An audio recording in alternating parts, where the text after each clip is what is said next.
my name is Ashley.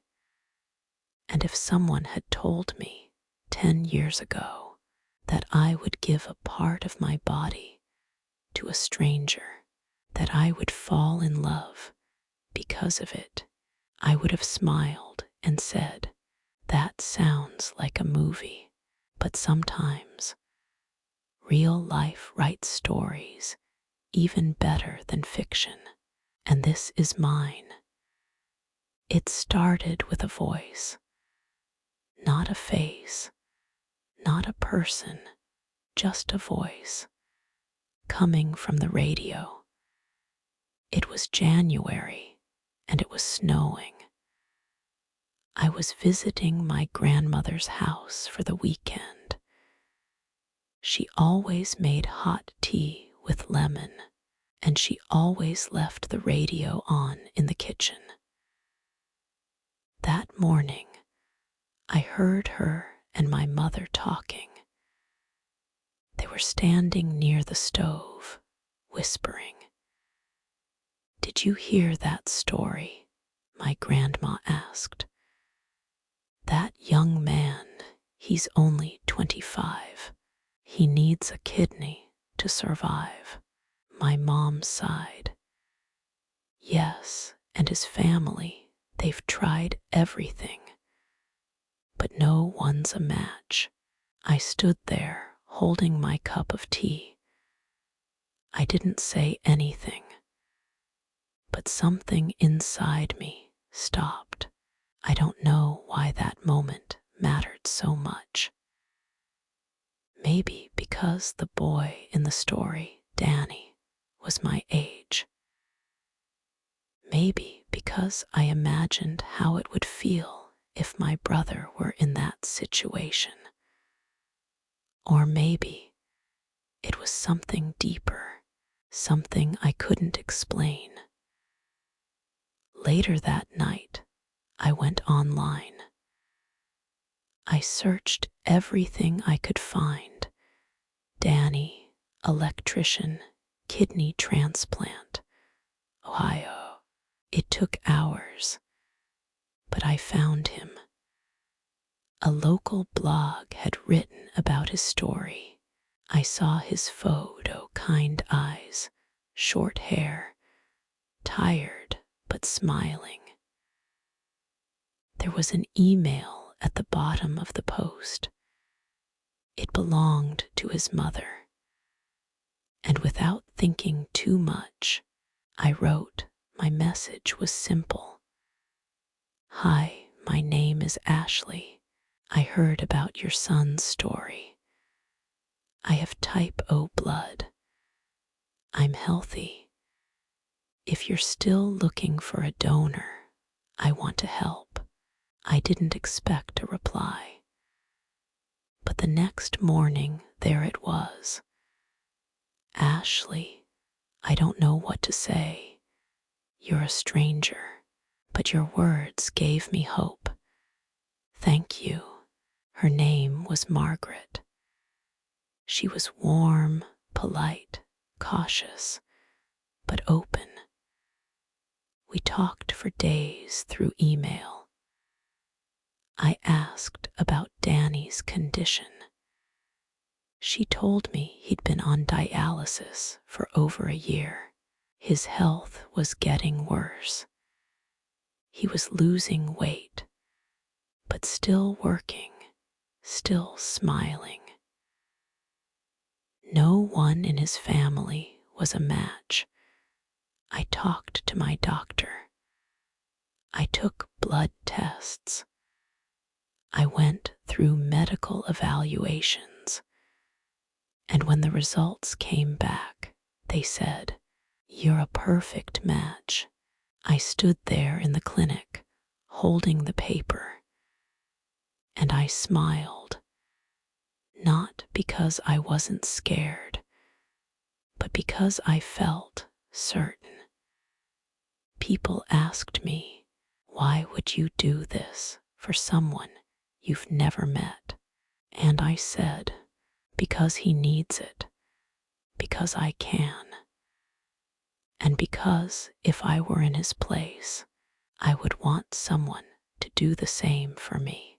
I told Margaret that I didn't want to meet Danny until after the surgery. I didn't want gratitude. I didn't want to feel like a hero. But Margaret insisted. Just one lunch, just to talk. So I said yes. I still remember the moment he walked into the cafe.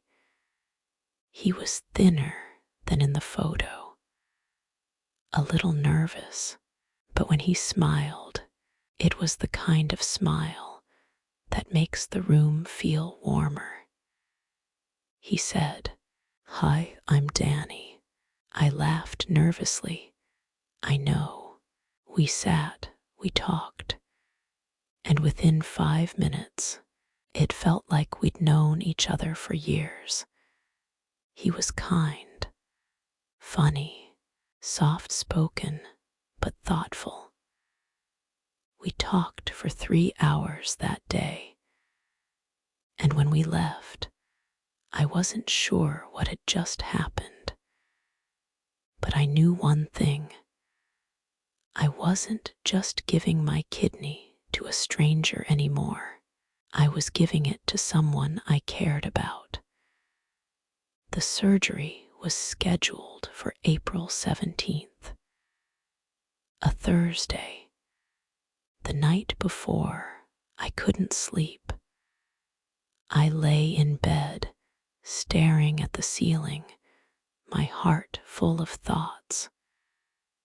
Not fear, not regret, just a quiet voice inside me asking, is this really happening?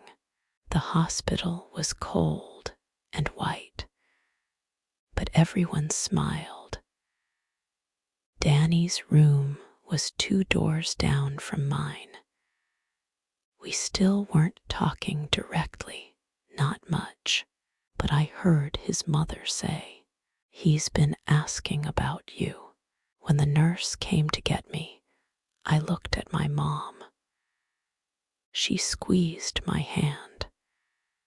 "You're doing something beautiful," she said. I nodded. And then I went in. They gave me medicine. The lights faded, and everything went still.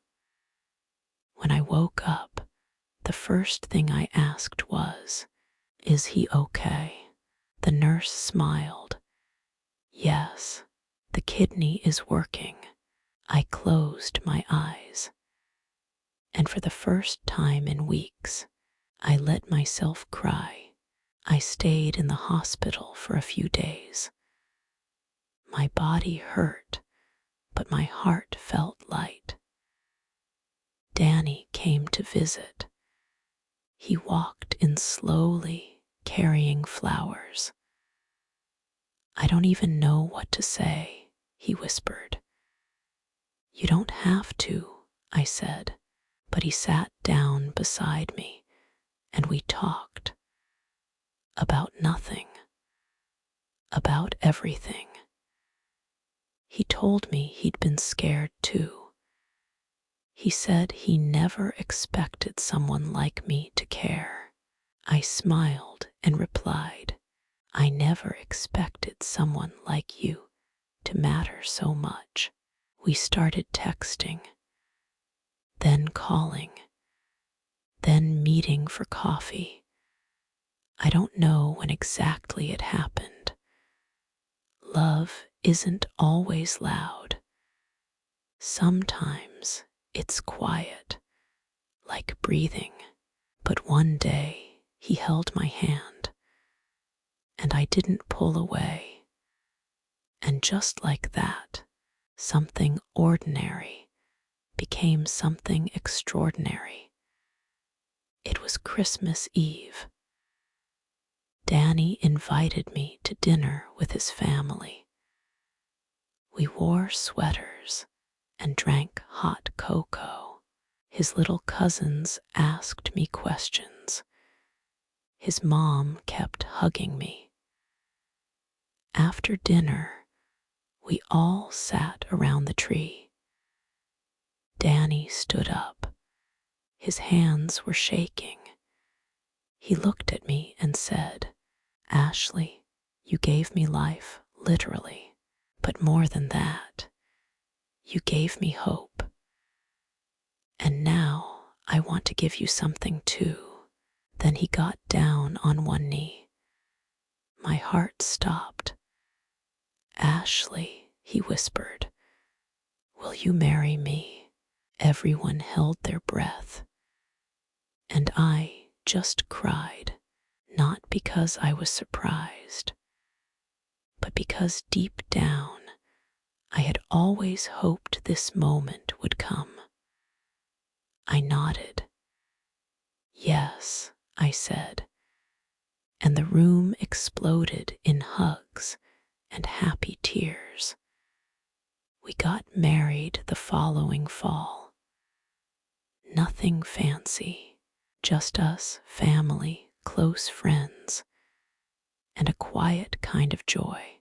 People often ask me, was it worth it, giving up a kidney, going through surgery, taking a risk on a stranger? And I always say, I didn't just save his life. He gave mine a new meaning. Sometimes the smallest decision can change everything. I didn't plan to fall in love. I didn't even plan to meet him.